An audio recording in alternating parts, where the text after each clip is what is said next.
Welcome to this new tutorial in which you will learn how to create a chat tab within 20 minutes using Framework7, PhoneGap and Vue.js. To get started, visit Holly Shinsky's website devgirl.org and check out this template. Just copy and paste the CLI commands that you can see here. This will give you a boilerplate to kick off your project.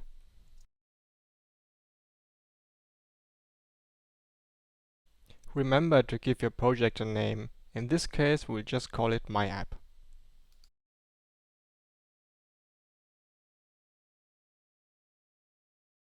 Next, run PhoneGap serve to start the server. To run your app, just copy and paste the URL that's shown in your shell and then open it in your web browser. Hit F12 to open your developer tools and emulate a mobile device. If you can see a page like this, you know that your app is running correctly. The current content is just a list of available components from Framework7, but we will fill this soon with our chat app. To do that, we simply open our project in our IDE.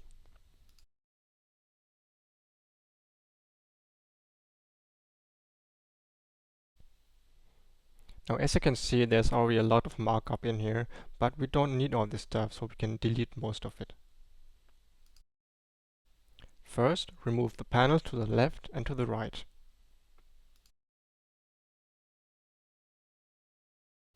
Also, we can now get rid of the buttons that would open and close these components.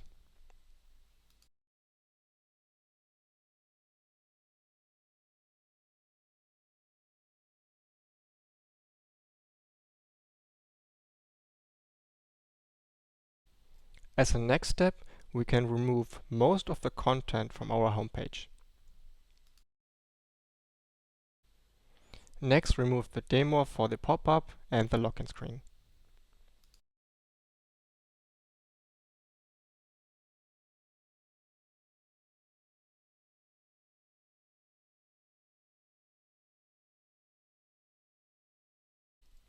The only template that we're going to keep is the About page template, so make sure that you delete all the others.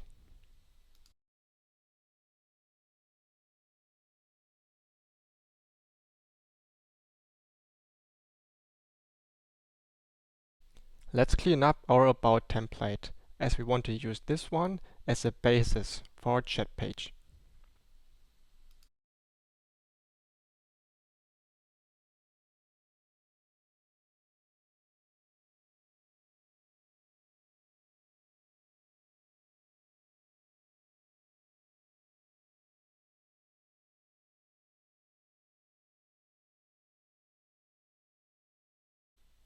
Next, let's add the back button to our application and give the whole thing a name. To do that, add these values to your navbar.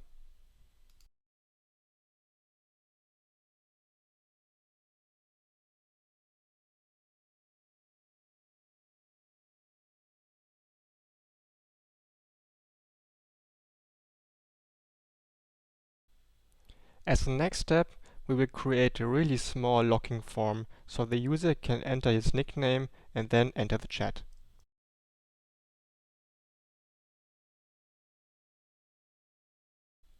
Thus, we create a list which will consist of an input value and a button.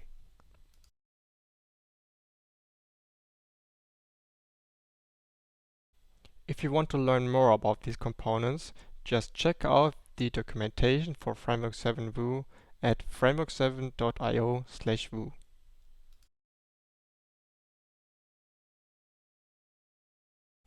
Next, we will bind an event listener when the user has pressed the Enter key, which we will define later in this video. Also, we set type to text and give the whole thing a placeholder. Don't forget to bind your input to a value. In this case, we will use the input for the username.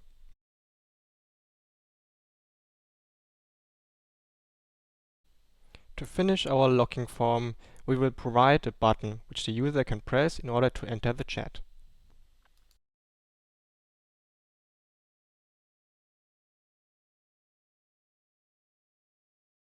Now when we run our app now, we will see that there is an error message, and that's totally normal because there's no enter chat callback yet, so we have to define it first. So let's open our app.js file. Now you may see some errors here. This code actually runs, but I have JSynth installed on my IDE. So let's add some colons here first. Since we're creating a Cordova application here, we first need to bind an event listener to device ready.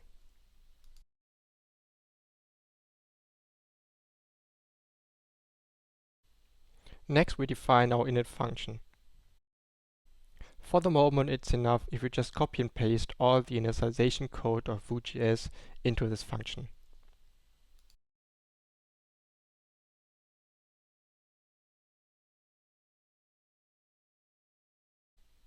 In the first line, we tell Vue.js that we would like to use the Framework7 Vue plugin. Also, we define which components or templates we're going to use. Since we only use the page chat template, we can remove all the other ones. If you want, you can switch to Material Android design here. For this video, we will stick to the iOS theme. But if you choose to use Material Design, don't forget to swap off the CSS files from iOS to Android. As a last step, we simply remove all the routes except for those that we need.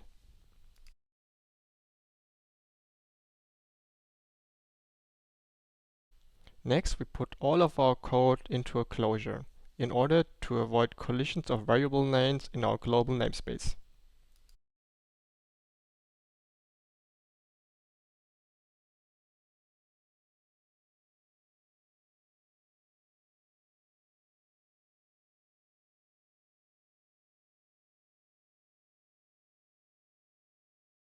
So far so good. Let's do some simple data binding between our components and our states.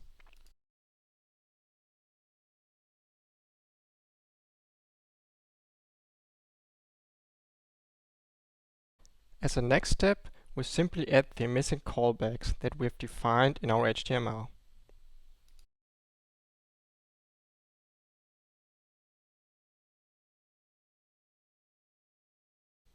This method will give us the text that the user has entered and a function in order to clear the input value. We only want to send a message if there is actually one. If the input value is empty, we simply return from the function. If not, we simply call the callback function in order to clear the input value.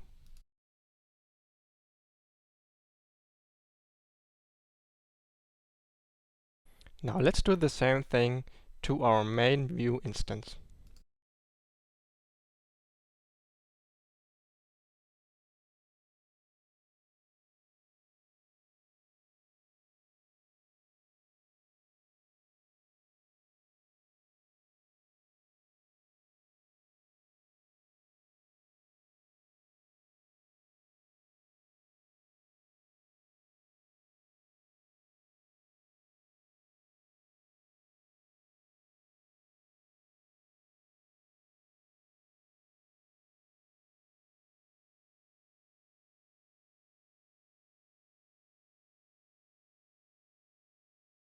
If you want, you can already run the app. Enter your username and hit enter chat. But as you can see, there's not much going on yet. Now the reason for this is that we haven't told our application yet what should happen when the user clicks or enters his username. In order to fix this, we first have to add a name property to our states object.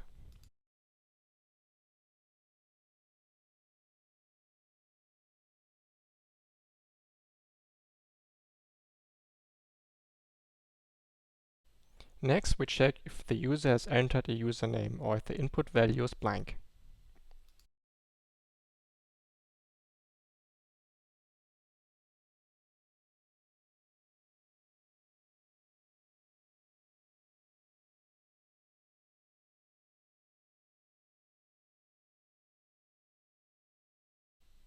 If the value is valid, we simply reset our messages array and then change the page to our chat page.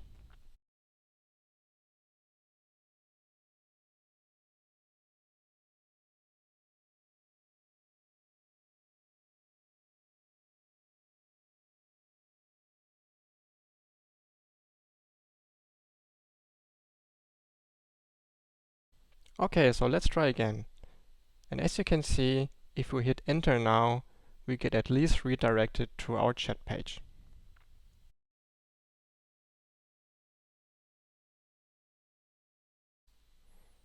In order to fill our page, we had two things: a list of message elements which come from Framework 7 and a message bar which lets the user enter new messages.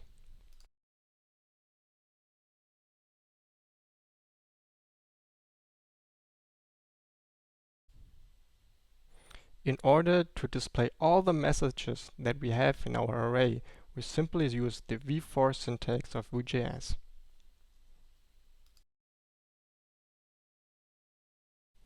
The values that we're going to display are the message itself and the name of the user.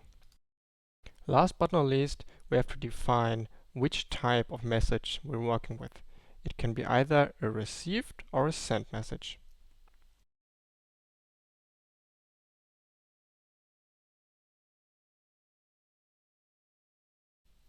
The message bar component is very easy to use.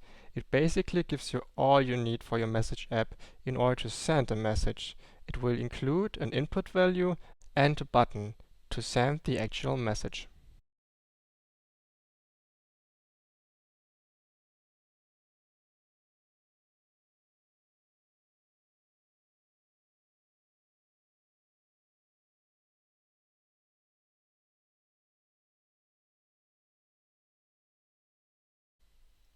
Now we have defined the user interface for our chat page.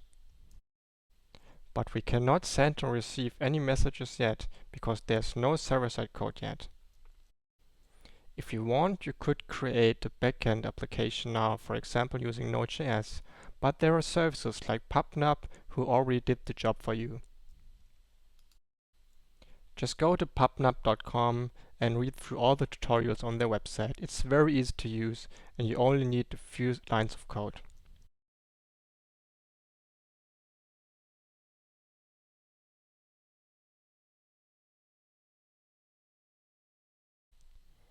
The first thing we do in order to use PubNub is define a few variables to configure and set up the service. Here we can define a list of channels. For this demo, we will use only one channel.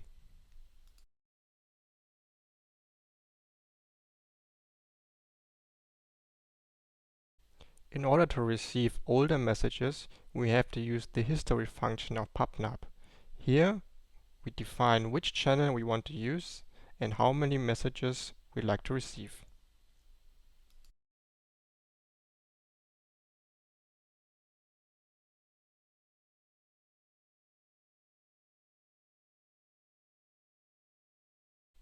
Next, we create a new instance of the PubNub service.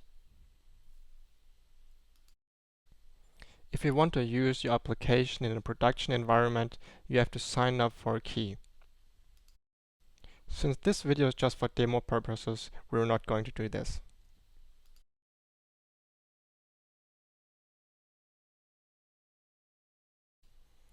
In order to use the PubNub service, we have to include the script that they provide.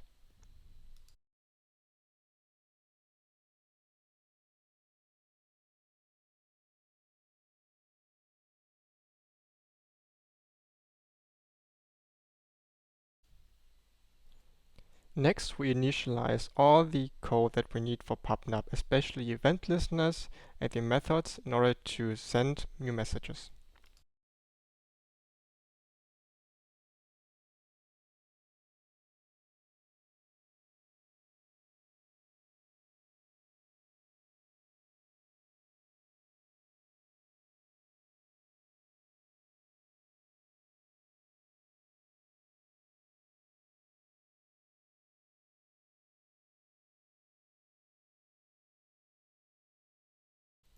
The first listener is automatically called if someone has sent a new message.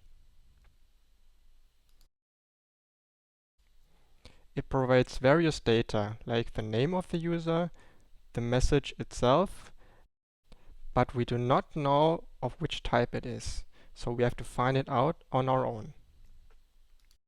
So in order to do that, we simply compare the name of the user who has sent this message with the name of the current user.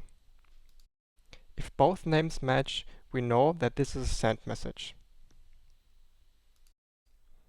In order to display the data, we simply add the tags to our messages array.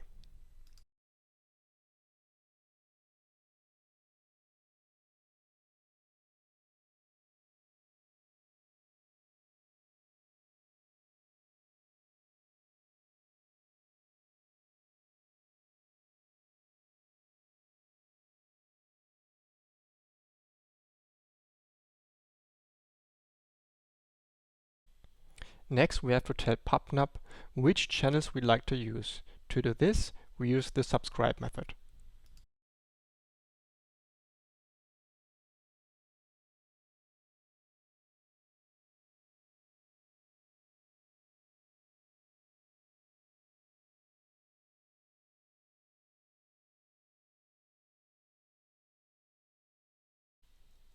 When we start the app, we also would like to receive older messages which have been posted by other users. To do this, we can simply use the history method that's provided by PubNub.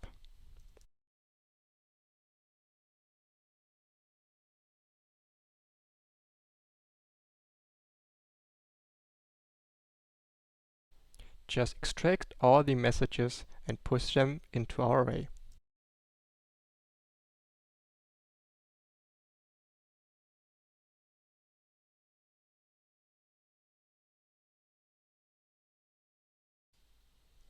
Don't forget to check if this is a sent or received message.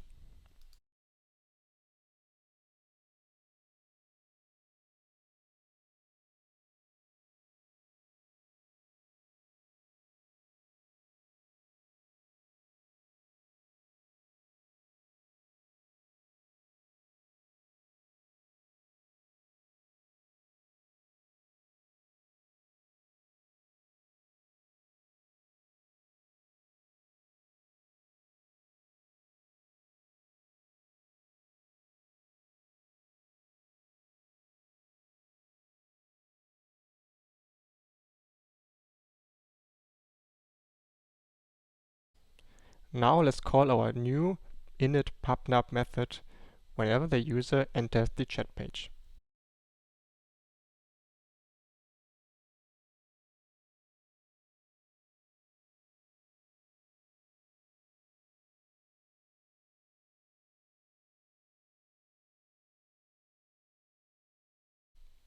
The last thing we have to do is actually send a new message to the PubNub service. In order to do this, we simply call the publish method and provide all the information the API needs. These values are the channel that we'd like to post to and the message itself.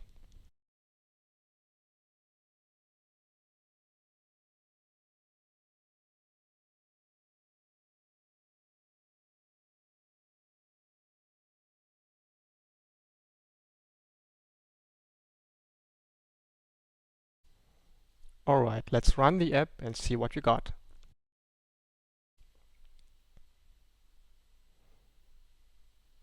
As you can see, we can now send a message.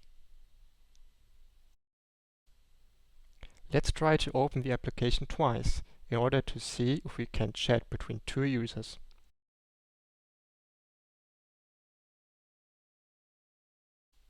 So we log in with a second user named Steve, and we can already see that the archived messages are displayed correctly. Let's try to post some messages between both users.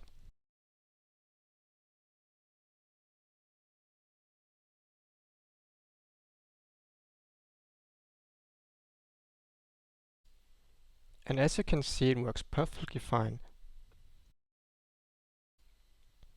Just remember not to press the Enter button on your keyboard and instead just click the Send button on the user interface.